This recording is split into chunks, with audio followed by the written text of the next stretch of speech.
আজকে নিগম বার্তার সদস্য হিসাবে আমরা এখানে মৌসুমীদিকে পেয়েছি। 109তম সার্বভৌম সম্মেলনীতে সাংস্কৃতিক বিভাগ পরিচালনা করছিলেন, এখানে তো উনি কর্মের দায়িত্বে রয়েছেন। 109তম সার্বভৌম সম্মেলনীতে কেমন লেগেছিল সেটা যদি আজকে মৌসুমীদি কিছু বলেন, সেটা বলার জন্য দেখতে। জয়গুরু, সম্মেলনীতে প্রতি বছরই আসি, কিন্তু আমার মনে হয় যারা কাজের দায়িত্ব পায় তারা বোধহয় একটু অতিরিক্ত বেশি ভাগ্য করে জন্মায়। তো আমি সে আগের বারে মনে হচ্ছিল আমি খুব ভাগ্যবান যে আমাকে বাচ্চাদের অনুষ্ঠান করার দায়িত্ব, সমগ্র স্টেজে যত অনুষ্ঠান ছিল সব কিছুর যে দায়িত্ব দেওয়া হয়েছিল, আমি নিজেকে খুব ভাগ্যবান বলে মনে করছিলাম। এবং আমার ঠাকুরের কাছে এটাই প্রার্থনা যেন প্রত্যেকটা সম্মেলনীতে একটু হলেও, কিছুমাত্র হলেও সেবা কাজ হোক, যাই অনুষ্ঠান হোক, যে কোনো সেবা কাজের যেন কাজ করতে পারি। জয়গুরু। জয়গুরু, আমরা আজকে সম্মেলনের দ্বিতীয় দিবস 28 তারিখ 28শে ডিসেম্বর।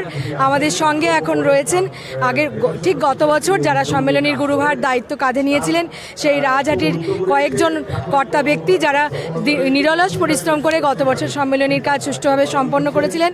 তারা আজকে সম্মেলনী উড়িষ্যার মঞ্চে, তো এখানে তাদের কাছে শুনবো তাদের সম্মেলনী নিয়ে তাদের ভাবাবেগের কথা। প্রথমেই চলে যাচ্ছি শান্তনুদার কাছে, যিনি গতবার মুখ্য ব্যক্তি ছিলেন, তার কাছে। জয়গুরু। শান্তনুদা, আপনি কিছু বলুন। ঠাকুর মহারাজের 109তম সার্বভৌম সম্মেলনে ঠাকুর মহারাজ ইচ্ছা প্রকাশ করেছিলেন যে তিনি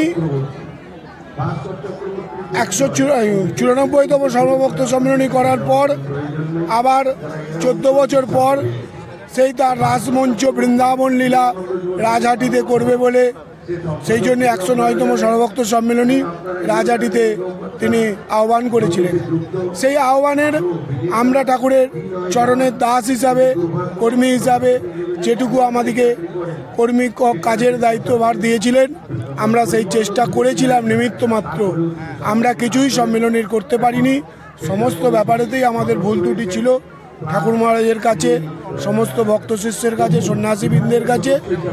তার সত্ত্বেও প্রাকৃতিক বিপর্যয় হয়েছিল, অর্থাৎ বৃষ্টি, যা সম্মেলনীর 15 দিন পূর্বে যে সম্মেলনীর মঞ্চ করা হয়েছিল সেই সম্মেলনী মঞ্চের নিচে 6 ইঞ্চির মতন জল হয়ে গিয়েছিল। তার সত্ত্বেও ঠাকুরের মহারাজের অপূর্ব লীলা, তার শক্তি, তাই সেই জল প্রতিকূল কাটিয়েও আমাদের তার রাজমঞ্চ তিনি ওখানে স্থাপন করেছিলেন। অগণিত ভক্ত শিষ্য এসেছিলেন, তারা সমস্ত অনুষ্ঠান সুন্দরভাবে প্রোগ্রাম হয়েছে। মহারাজের ভাষণ, সর্বোপরি মহান্ত মহারাজের সমস্ত পরিচালনার দিকভার নিয়ে তিনি যেভাবে উপদেশ দিয়েছিলেন, সেই সব উপদেশ আমরা লক্ষ্য করে, দিক নির্ণয় করে আমরা সেগুলো পালন করার চেষ্টা করেছি মাত্র। আর আমাদের মাথার উপরে আরেকজন ছিলেন আমাদের সবথেকে প্রিয়, অর্থাৎ বিভাগীয় প্রধান আমাদের ভাস্করদা। তিনি যেভাবে অক্লান্ত পরিশ্রম করে আমাদেরকে সকলকে সংগঠিত সুবুদ্ধি দিয়ে পরিচালনা করে আমাদের এই অনুষ্ঠান করেছেন, তার কাছে আমরা সারা জীবন কৃতজ্ঞ থাকব। ঠাকুরের কাছে তেনারও মঙ্গল কামনা করছি, আপনাদের সকলের মঙ্গল কামনা করছি। আর এই বছর আমরা উপস্থিত হয়েছি এখন অলিন্দাতে, 110তম সার্বভৌম সম্মেলনী। এখানে কিন্তু পরিবেশ খুব সুন্দর। ঠাকুর মহারাজ সশরীরে যেমনভাবে প্রতি বছর থাকে এখানেও রয়েছেন, তাই সুন্দর পরিবেশ। এখানে সমস্ত বিভাগ একেবারে ঠাকুর মহারাজ সুন্দর ব্যবস্থাপনা করেছে, যেখানে কোনো বিভাগকে বলা যাবে না যে কোথাও একটু কমজোরি হয়েছে। এখানে সুন্দর সুন্দর সুন্দরতম হয়েছে। এই বলে আমি জয়গুরু সম্ভাষণ জানিয়ে সকলকে আমার বক্তব্য শেষ করলাম। জয়গুরু। ধন্যবাদ শান্তনুদাকে। দায়িত্বভার কম লাগছে বলে হালকা লাগছে, নাকি সেই একই অনুভূতি? জয়গুরু। জয়গুরু, জয়গুরু, জয়গুরু। আমরা এসেছি সেই উড়িষ্যার অলিন্দা আশ্রমের, অলিন্দা সারস্বত সংঘতে। আমরা এই 110তম সার্বভৌম ভক্ত সম্মিলনীতে সকলেই এসেছি রাজহাটি থেকে। সমস্ত আমাদের প্রায় 200 জন ভক্ত শিষ্য মায়েরা সব এসেছে। তবে এখানে পরিবেশ দেখতে পাচ্ছি আরও ভালো, মানে আমাদের ওখানে যে প্রতিকূলতার সঙ্গে আমাদেরকে লড়ে আজকে সম্মিলনীর জন্য ব্যবস্থাপনা তৈরি করতে হয়েছে, কিন্তু ঠাকুর মহারাজের ইচ্ছায় এখানে যে পরিবেশ, এখানে যে মাটি, সে এত ভালো, তার জন্য এখানে পরিবেশটা আরও সকলের কাছে কাছে খুব ভালো লেগেছে, মানে এত ভালো লেগেছে যে বলার মতন নয়। যে সব রকম ডিপার্টমেন্ট, কি অন্নপূর্ণা, কি মন্দির, কি নগর পরিক্রমা, কি পতাকা উত্তোলন, কি মঞ্চ, কি মঞ্চের ঠাকুরের মহারাজের যে মানে উপবেশন, তার যে সুসজ্জিত মঞ্চে যে তিনি রাজমঞ্চে তিনি উপবেশন করছেন, তেনার যে সুসজ্জিত ব্যাপার, কি প্রসাদ, বিশেষ করে প্রসাদ অঙ্গন, প্রসাদে যে আমাদের অঙ্গনে যে নিগম যুবক যে ভক্ত শিষ্য নিগম যে ভক্ত শিষ্যগুলো যারা পরিবেশন করছে, তাদের অক্লান্ত পরিশ্রমে যে শিষ্য ভক্তদের এত সুন্দর পরিচালনা করছেন, সেই সেবাটা মানে মানে ভাষায় বর্ণনা করা যাবে না। তবে সবটা হচ্ছে প্রেম, হচ্ছে সেই ঠাকুর মহারাজের ভালোবাসা, ঠাকুর মহারাজের টান। কেন তিনি তো বলেন যে সারা বছর আমি তোদের জন্য আছি, কিন্তু বছরের এই 4টে দিন তোরা তোদের সব কিছু শত বাধা অতিক্রম করে, শত বাধা বিঘ্ন অতিক্রম করে তোরা কিন্তু আমার এই সম্মিলন ক্ষেত্রে আসিস বা আসবি, বা আমার সেই তোদের চাঁদ মুখখানে দেখলে আমারও প্রাণটা জুড়িয়ে যায়। এই হচ্ছে ঠাকুর মহারাজের সেই সার্বভৌম ভক্ত সম্মিলনীর যে আনন্দ, সেটা কাউকে শেয়ার করে না। যারা এসেছে তারা একমাত্র বুঝে, যারা এর মধ্যে যুক্ত তারা একমাত্র জানে যে এর কি রস, এর কি মানে আনন্দ। সেটা হচ্ছে কেউ অন্য কাউকে বোঝানো নয়, অন্য কাউকে শেয়ার করার নয়। আর এখান থেকে যে একবার এই সাগরে ডুব দিয়েছে, সে পুনর্বার আবার দেওয়ার চেষ্টা করে। সাগরের মহারাজের একটা বিশেষ আশীর্বাদ যে একবার এলে তাকে বলতেই হবে যে না, পরের বছর আবার যাব। কেন এই আনন্দ সারা বছর যেটা আমাদের সাংসারিক যেমন জ্বালা যন্ত্রণায় ছটফট করি, সেটা হচ্ছে এইখানে সম্পূর্ণ তার 99% এটাই আলাদা অনুভূতি। সেটার মধ্যে বলার প্রকাশ করা রাখে না। ঠাকুর মহারাজের মানে কৃপায় আশীর্বাদে আমরা সকলে এসেছি, সকলেই যেমন সুস্থ থাকি, ভালো থাকি। আবার পরের বছর যে 111তম সম্মেলন হবে, সেখানে যেমন আমরা সবাই সশরীরে সুস্থ শরীরে যেমন সেতে পারি। আর ঠাকুর মহারাজকে প্রার্থনা করি যে ঠাকুর তুমি সকলকে সুস্থ রেখো, আর কিছু নয়, ডাল ভাত অন্য সোয়াগ অন্য জুটো, কিন্তু সুস্থ যেমন আমরা থাকি, এটা আমরা ঠাকুর মার কাছে আশীর্বাদ চেয়ে নিচ্ছি। আমি ঠাকুর মার কাছে আর কিছু চাওয়ার নেই, ঠাকুর মার এটাই আমার শেষ কথা। জয় গুরু, জয় গুরু, জয় মা। দাদা সবাই যেন সুস্থ থাকেন। গত বছর একদম একদম গোপাল দা হচ্ছে আমাদের প্রচন্ড পরিশ্রমী ছেলে, ঠাকুরকে অক্লান্ত মানে গোপালে যে আমার একদম সম্মেলনীর মাঠে অনেকের দেখেছি অক্লান্ত পরিশ্রম না হলে তো যে কোনো সম্মেলনী দাঁড়ায় না। তাই আরেকজন দাদার কাছে চলে যাবো, রাজহাটির। জয় গুরু দাদা, বলুন কিছু। জয় গুরু, জয় গুরু, জয় গুরু, জয় মা। ঠাকুর মহারাজের সার্বভৌম ভক্ত সম্মেলনী 110তম ভক্ত সম্মেলনী।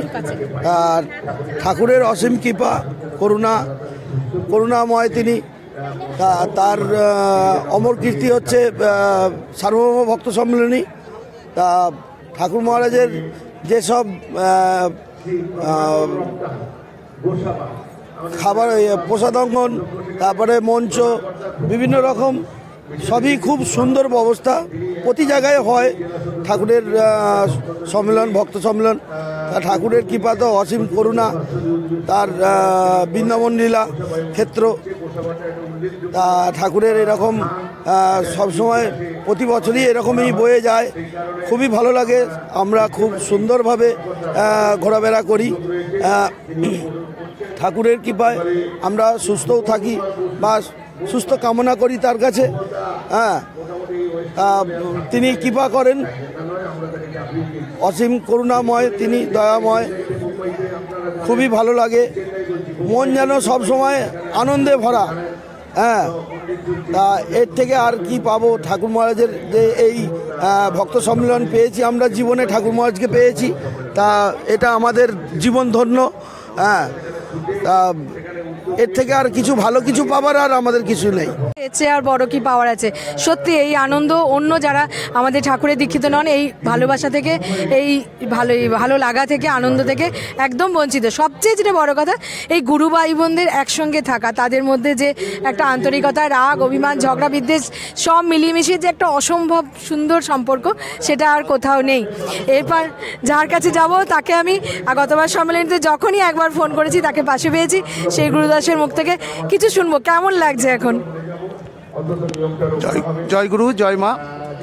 সবচেয়ে একটা বড় কথা, মানে ঠাকুর সশরীরে না থাকলে এই অনুষ্ঠান, এত বড় অনুষ্ঠান, তাকে সাফল্যমণ্ডিত করা যায় না।